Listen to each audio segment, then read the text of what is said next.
Voici ce que les pays de l'AES ont compris. Et puis ils disent qu'ils ne sont plus dans les histoires de CEDEAO, machin.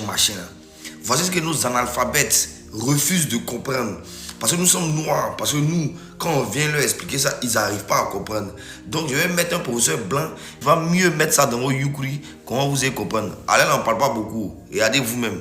Mais le top du top, c'est d'endetter tout un pays d'un coup. Et là, il y a des spécialistes de ça. Il y a le Fonds monétaire international, il y a la Banque mondiale, il y a l'OMC, qui ont des individus, des équipes particulières qui vont dans les pays pauvres, en général où on peut trouver des ressources qui sont utiles aux pays riches, des ressources minières, des ressources géologiques, des ressources énergétiques, du pétrole, etc. Et on dit aux dirigeants de ces pays, est-ce que vous savez que vous êtes assis sur des montagnes de profits? Mais comment vous allez faire pour les tirer du sol, pour les extraire? Vous n'avez pas d'usine, vous n'avez pas de route, vous n'avez pas d'ouvriers, vous n'avez pas de savoir-faire, vous ne savez rien. Et pourtant, Dieu sait que vous pourriez vous enrichir, et enrichir votre population. Ben non, on ne peut rien faire, on n'a rien. Écoutez, nous, on est le FMI, on est la Banque mondiale, on peut vous prêter des milliards de dollars. Et avec vos milliards de dollars qu'on va vous prêter, vous allez pouvoir exploiter vos ressources et nous rembourser haut la main sans problème. Mais il y a une petite clause dans le contrat de prêt. Et de toute façon, vous ne pouvez pas y couper. C'est que vous allez avoir besoin de routes, vous allez avoir besoin d'un port pour que les pétroliers puissent aborder, vous allez avoir besoin d'un pipeline pour aller des puits de pétrole au port, vous allez avoir besoin de soldats pour protéger le pipeline des terroristes, donc on amènera aussi quelques soldats, et vous allez avoir besoin de beaucoup d'argent pour financer tout ça.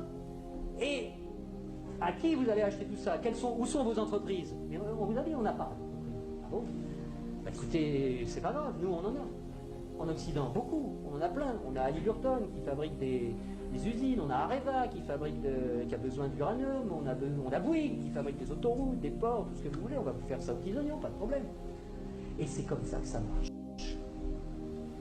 On vous prête 15 milliards, sous réserve que vous fassiez travailler nos entreprises, et de toute façon, vous ne pouvez pas faire autrement. Donc regardez bien ce que ça fait au point de vue monétaire.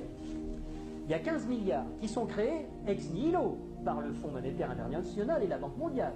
Le Fonds monétaire international, c'est un organisme qui récupère quelques dépôts de la plupart des pays de la planète qui servent de garantie pour faire des crédits, des prêts aux pays sous-développés. Donc il y a 15 milliards qui partent de la Banque mondiale et qui vont sur les comptes du pays sous-développé. Et aussitôt ces 15 milliards-là qui sont dans le pays pauvre, ils retournent dans le pays riche pour aller payer des entreprises occidentales qui vont dans le pays pauvre faire du boulot, construire des trucs. Du point de vue du pays riche, quand vous allez vendre des produits et des services dans un pays pauvre à l'étranger, pour vous, c'est quoi? C'est des exportations ou des importations? Des exportations. Voilà. Je vais aller exporter une usine, Areva, moi français. J'exporte une usine, j'exporte du travail, j'exporte des chars, j'exporte des fusils, j'exporte des outils, de l'outillage. Donc, ce qui est génial, c'est que les 15 milliards qui sont partis des pays occidentaux, qui sont allés dans le pays pauvre, il y a des services qui sont exportés par les pays occidentaux envers les pays pauvres, et l'argent, qu'est-ce qu'il fait? Il revient dans les pays riches, les 15 milliards, ils reviennent. Bon. Et donc les 15 milliards, c'est comme si on avait eu une belle-sœur qui avait emprunté 15 milliards et qui nous les distribue, puisque les ouvriers des entreprises des pays occidentaux, les actionnaires des entreprises des pays occidentaux, ils vont avoir plus d'argent, grâce à ces 15 milliards qui reviennent. Donc ils vont les dépenser dans l'économie, ça nous fait des transactions nouvelles, de l'emploi nouveau, qui va ruisseler dans notre économie. Mais c'est pas tout à fait comme si c'était des belles-sœurs qui les avaient empruntées, parce que les belles-sœurs, il aurait fallu qu'elles rendent les intérêts, et donc qu'elles reprennent leur argent, et qu'elles en reprennent le double, et que nous, on ait des nouveaux emprunteurs qui arrivent pour payer les intérêts des nouvelles belles-sœurs. Là, non. C'est qui la belle-sœur qui paye les intérêts?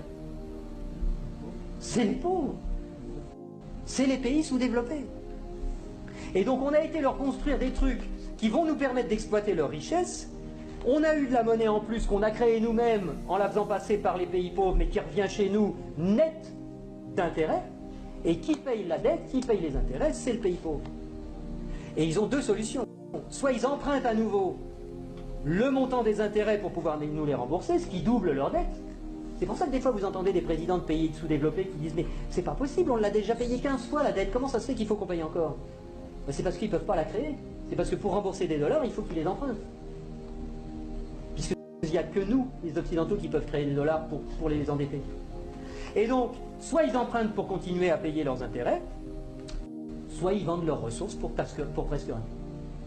Ce qui nous permet à nous d'avoir le niveau de vie qu'on a. Et d'avoir les ressources des pays sous-développés, qu'on a bien choisis parce qu'ils étaient riches en ressources dont on a besoin, et d'avoir le niveau de vie qu'on a, et d'avoir de l'essence pas chère, et d'avoir des iPhones pas chers, etc. À non seulement bâtissez la Côte d'Ivoire, construisez, endettez pour construire la Côte d'Ivoire. Celui qui endette aujourd'hui, c'est quelqu'un qui aime les Ivoiriens. Il n'y a pas de honte à s'endetter. Quand tu finis de regarder un truc comme ça, c'est-à-dire que même s'ils ont pris ton cerveau pour laver ça dans quoi qu'est, ça là au moins tu comprends. Et c'est ce que nous dénonçons. C'est ce que nous dénonçons jour et nuit. À bon entendeur, salut.